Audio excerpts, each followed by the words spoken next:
Welcome aboard USS Cod.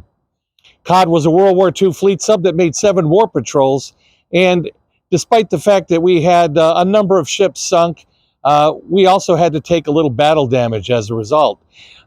Now, that wasn't really obvious to us for a number of years until we started having crew reunions.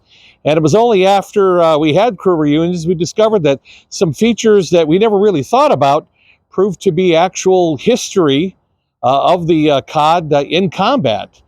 In fact, what I'm about to show you is some mild depth charge damage to the metal plating on our after deck. Come on, let's have a look. I'm Paul Ferrace, director of the USS Cod Submarine Memorial.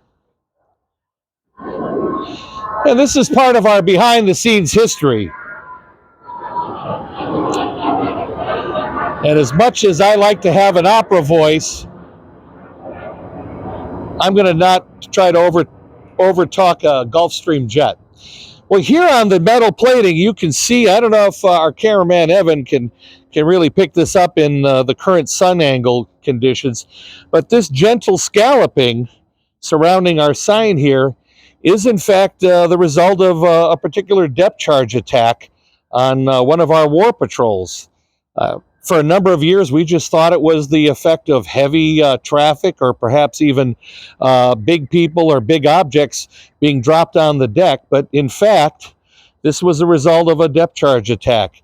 The crew told me that after Cod surfaced, the deck was strewn with shards of Japanese depth charge, which of course the crew greedily fought over as souvenirs.